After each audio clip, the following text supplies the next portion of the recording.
Hey there, everybody. Welcome to our review of This Is Us Season 6, Episode 7.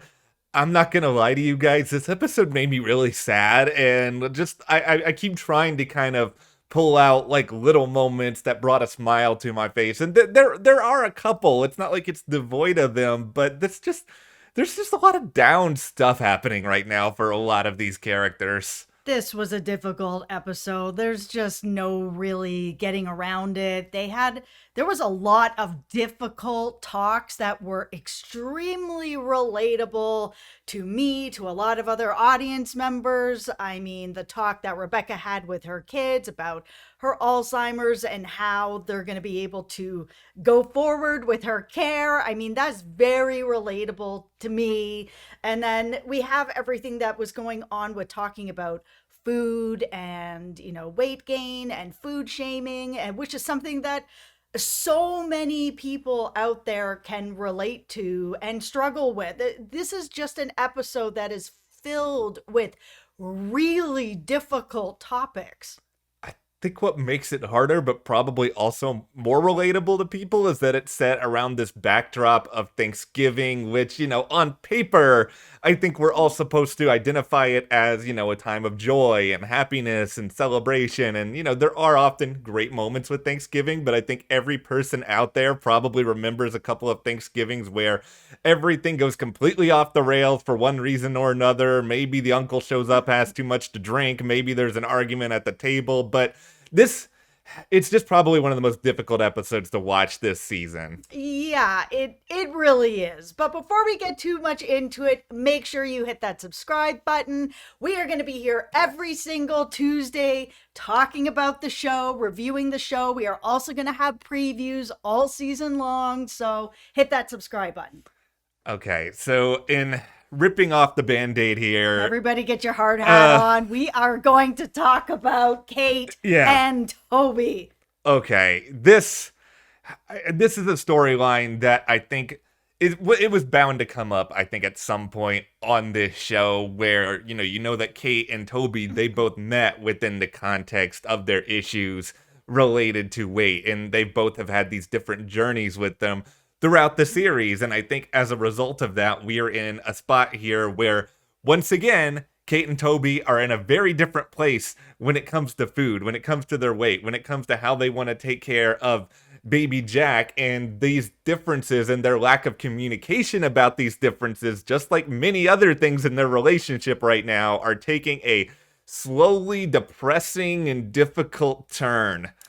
I think the biggest thing that really was coming out of this for the two of them was a very strong look at their marriage and the distance. Because one of the things that was coming up over and over again was the idea that just Toby's not around. That Toby is, he is somewhere else. He is working right now. And when he's home, he's on his phone. And that he's, being painted by Kate as this absentee dad that doesn't know what's going on. And while that's really not fair to Toby, he is trying to do the best that he can under the circumstances that he has chosen.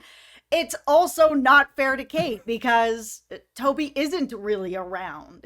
He's not an absentee dad or a deadbeat dad, but the truth is he's not around. So when they start to first get into these conversations about what baby Jack is eating, Yeah. there's sort of this, she brings him a little lick of this pie, and Toby's starting to get upset. He's like, "Oh, you gave him sugar cereal for breakfast." And she's like, "Actually, no, I didn't. I gave him a higher quality, good for you cereal, like you would know if you were around doing the shopping, but you're not." And kind of this idea of, even if you're not around, why aren't you trusting me? And it's sort of this where their journeys with their weight gain and weight loss for Toby have kind of come around.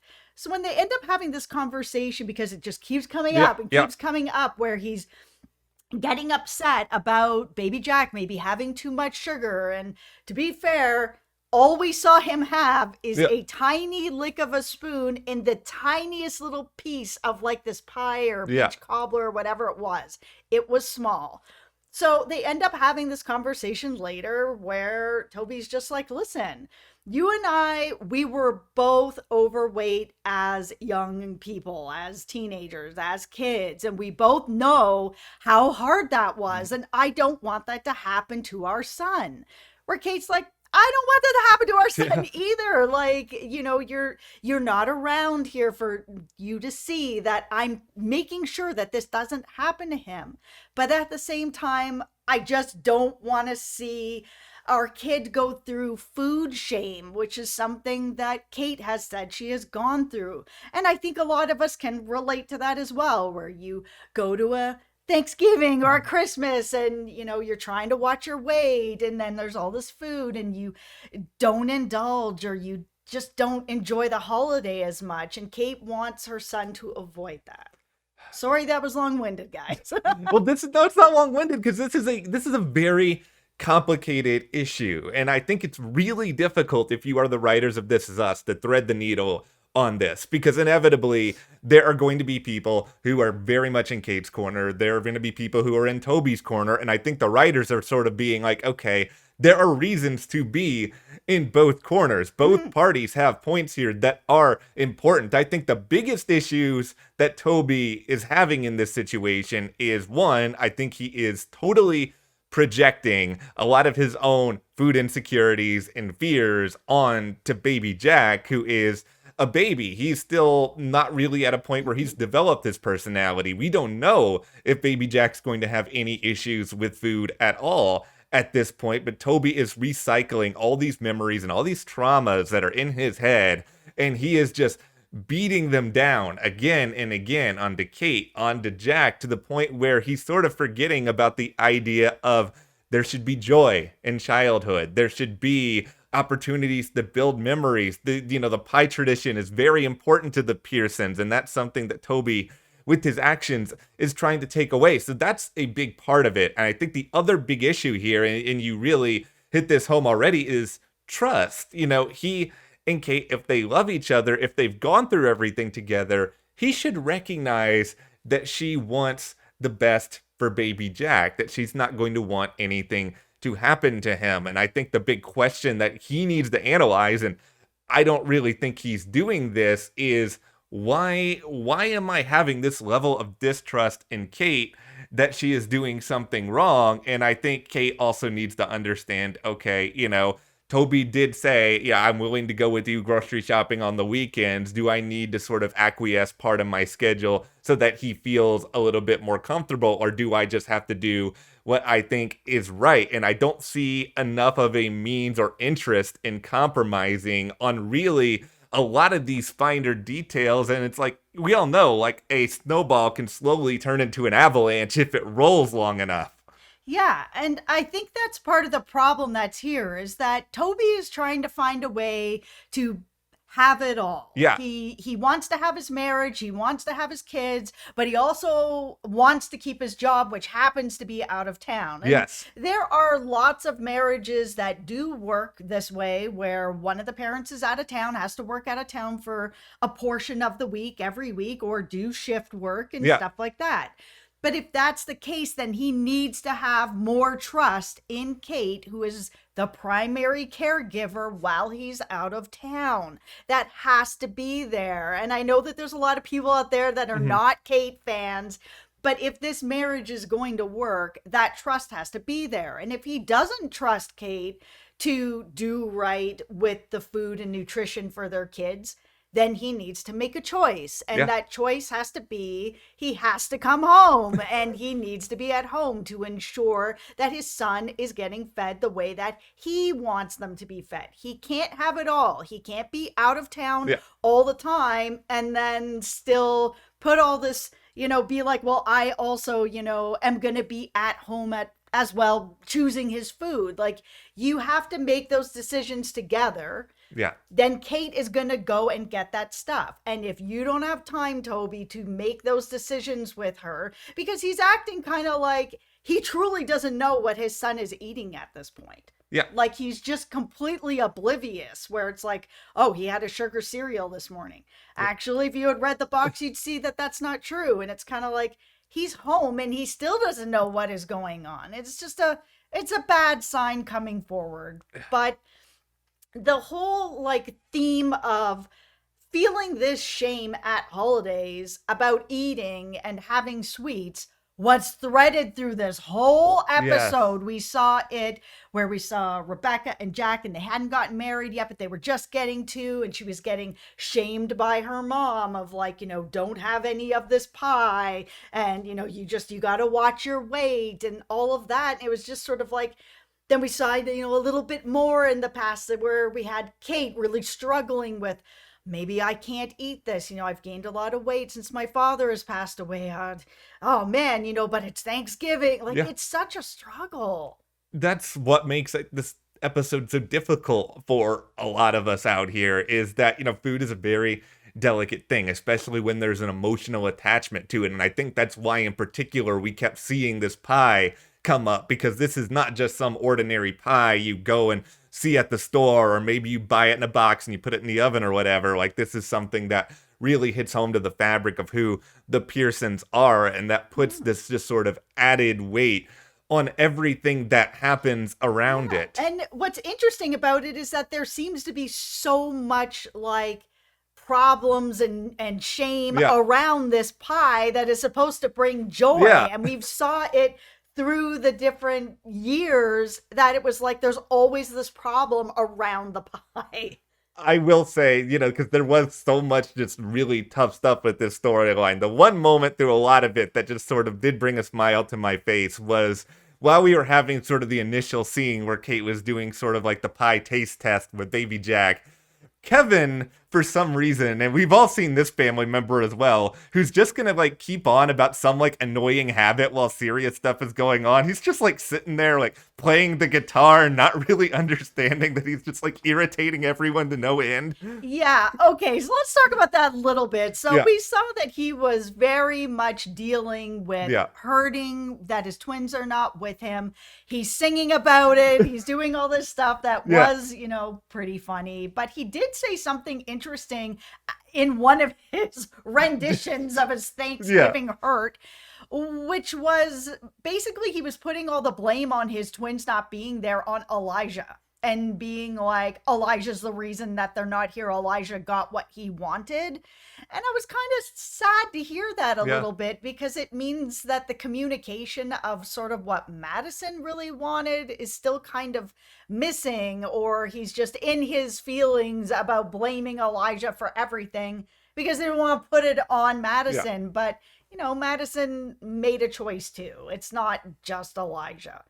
I think Kevin's just in a hard spot here, because I think anytime you feel really upset, you want to like try to find the boogeyman, and you want to sort of point at that and be like, that is wrong. I don't like that. And I just think he obviously doesn't want to point the blame solely at himself.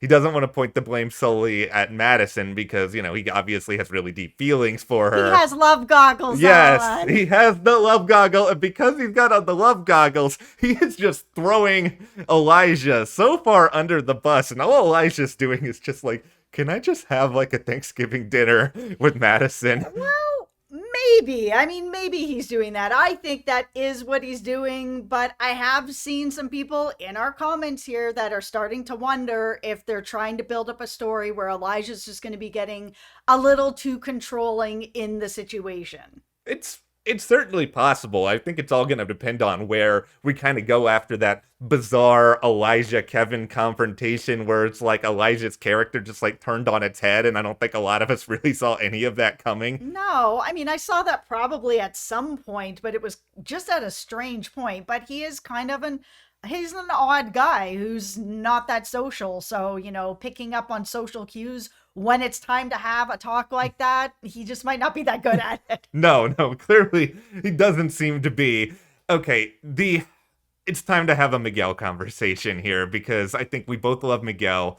We have been waiting for the Miguel story, and Yes. there was clearly some sad moments that happened through a lot of this as well. But I'm not going to sit here and pretend like, there were certain points during like the post-Thanksgiving games in the past where you could see this obvious connection with Rebecca and Miguel, where it was just sort of like, oh, this is why these two ended up being all right for each other. And then, frickin' Kevin has to go and just be a total you-know-what about it. Yeah, so we saw, Miguel and Rebecca, and they brought their significant others, and it was very obvious they were taking jabs at each other's significant others, being kind of like, they're unremarkable. Yes. So is yours. Like, it was very funny, very cute, a little bit of jealousy, where they're trying to be supportive, but not really. Yeah, no. Not too much. And you could see Miguel was getting pretty worried when Matt was getting more, I'm going to be here for the long haul. Miguel's just kind of looking at him and be like, no, you're not. Like, no, you're not, sort of thing. That whole game that they were playing, when Rebecca just yelled out, Miguel, I love you, I was like, oh. Okay. Oh, yeah. But then we saw everything that's going on with Kevin. Now, some people out there might be mad at Kevin because he ends up later. He's sitting on the porch. He's drinking. He's upset. Sophie has left him. Yeah. And, he's in his feelings as well. He ends up basically telling Miguel that if he ends up acting on his feelings for Rebecca, that Jack will be completely ashamed of him and would never allow that and would never forgive him. Yes, this is a very difficult thing that young Kevin said, but we do have to keep into context that he just lost his marriage. He is a young guy. He just lost his father, and he's been drinking very heavily. And I think that all of those things do matter when sort of like, putting the blame on Kevin. How could you? Okay, but maybe if some of those other things weren't happening to him, he might have been thinking a little more clearly. It's hard to know. He was a really young guy. And I do think when you are that young, you are impulsive, you are emotional. I think, young Kevin, even maybe a few weeks after that, maybe would be like, you know what, I'd probably walk a little bit of that back. But, maybe in his sort of drunken psyche in that moment, maybe he was thinking, okay, I don't want to make, my father upset beyond the grave. I don't want my mother to get hurt. I think he probably found some sort of way in his head to morally justify it. And, as mad as I can be at young Kevin after the fact, and trust me, I'm not surprised that it went there. This was not the Elijah turning on his head moment. This is something that we all could kind of see coming. For sure. I mean, Kevin was dealing with a lot of his own feelings about being, concerned that his father is watching down on him and being disappointed in him too. And, lashing out. It's a human thing to do. It happens. I mean, I'm sure Kevin would look back on that and be like, maybe not my finest moment. Like, it just kind of is. But we did end up seeing that Miguel was going to actually end up leaving anyways. He got a job offer in Houston and he had been sitting on it and he hadn't told Rebecca yet. And, could he have decided not to take it? Sure. Yeah. That night had gone differently. Maybe he would have been like, man, not as important as being with my favorite person. Oh, see, I wish at times. Oh, Miguel. You know how in like The Bachelor they do like the women and the men tell all? I wish we could have like a Miguel tells all episode where like, I don't know, like Jesse Palmer sits him down and is like, so Miguel, if Kevin hadn't told you off, would you have taken that job in Houston? I want to know the what if moments here. I don't think he would have, but there was, she was obviously very heartbroken, and there was another really good Kate moment where teenage Kate came up and hugged her while she was crying her heart out. And they have been building this relationship with Kate and Rebecca quite a bit this season. And this is why. And this is where we're going to get into what we predicted last week. So Rebecca wanted to have the hard talk with her kids and Miguel because everybody was together. And I'd mentioned in that preview, and I'll mention here for anyone who didn't see that, my grandmother had the same talk with her 5 kids and my grandfather when she had discovered that she had Alzheimer's and she was still in control of her mind.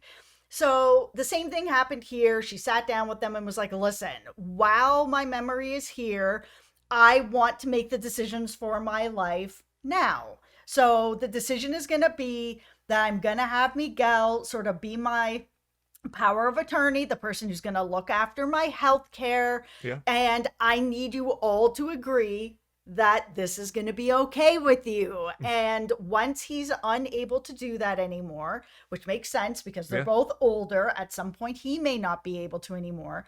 The person she's assigning is Kate. And I think that this should surprise no one after the fight that Kevin and Randall had over her health. And going into that trial and how it ripped them apart and it ripped Rebecca's heart apart, that there was no way she was going to give it to either of the men. This totally didn't surprise me at all, but I think it paid off in a really great way, especially juxtaposing this with that scene in the past with Rebecca and Kate. Mandy Moore was just phenomenal in this whole episode, by the way. The idea that she has to play these multiple different time periods of this one character, and all of them are going through this huge amount of emotional distress. And I hope that this is a decision that Kevin and Randall are going to respect. I'm mostly worried about Randall because he can be a little bit stubborn and I have to be the one who takes care of everything. I have to be the Superman in every scenario. So I'm a little concerned over that.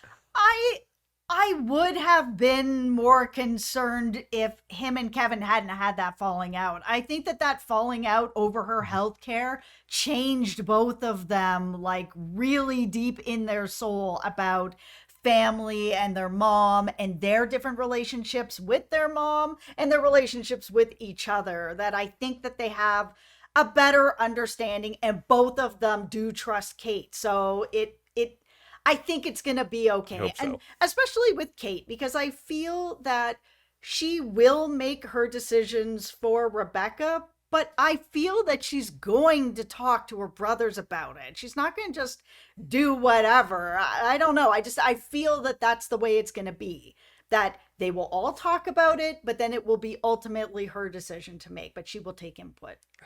The other just moment in this episode that amidst all of this did make me smile is the scene with Kevin and Miguel in the present where, it's not like they're fully addressing everything that happened way back when, but I saw it as kind of a nice sort of bookend where here you had Kevin being very thoughtful, caring about Miguel's feelings, being like, do you want to tour the compound with me to get a sense of everything, to get a sense of where, Rebecca's potential caregivers could be down the road. And it was a lovely sort of olive branch that wasn't necessarily needed at so many years removed, but it was Kevin saying, here is how much I value you, Miguel, as opposed to, you need to get the bleep out of my mom's life. You're going to make my father turn over in his grave. Yeah, and I mean, when we first started watching the show, there was still tension from adult Kevin and Miguel, but they've long resolved that. They are on way better terms. So it was a little bit surprising to see when they were going around the compound and Miguel was like, hey, maybe we need a space for someone who's not family. I knew he was talking about a caregiver or a nurse or someone. Their mother has Alzheimer's. Eventually they're going to need full-time care. So I knew where he was going, and I kind of figured that Kevin also would too. And instead of being like, your fishing buddies don't need to come up, I'm like, where are you going with this, Kevin? And I just didn't, I don't know, think that he would say that. It was a little bit surprising. I don't know if Kevin was just fully still in his head and he wasn't. He might be. Yeah, it could very well be, but I'm happy that they ended this episode on a positive note. And here is where I share, now that we are 24 minutes into this video, here's my biggest beef with this episode. You have a beef with this episode? Yeah, it was amazing, but where's Nikki? I know I know that they explained it in the episode that he's off with this butt. He's off with this woman building a life. Why can't they build a life there? Nikki, next to maybe Randall. Randall's probably my favorite This Is Us character, but Nikki is one of my favorite This Is Us characters. He's just he would have been so weird and so awkward in this episode. And I don't know if he would have diffused the tension or made the tension worse, but can you just imagine him there for some of these scenes? It would have been great, but I understand that he's trying to build his own little family as well, and maybe they just wanted to have their, first Thanksgiving together alone. I mean, it's hard to know. That happens sometimes. Sometimes you just don't want to be with all the family and you just want to have something quiet. Nikki, good for you, Nikki. This isn't about you. This is about me and what I want to watch on this. No, I'm just joking. I'm happy. I'm very happy for Nikki, but this was obviously a difficult, complicated episode. Here's to hoping for bluer skies, happier days moving forward, but be sure to hit that subscribe button so you don't miss any of our This Is Us previews, reviews, theory discussions, so much more. And we're going to have a lot coming up because Dan Fogelman, the creator of the show, announced today on Twitter that we are done with the hiatuses. It is just smooth sailing all the way till the end of this journey. There will be a new episode every single week. So definitely hit that subscribe button. Thank you guys so much. We'll see you here next time.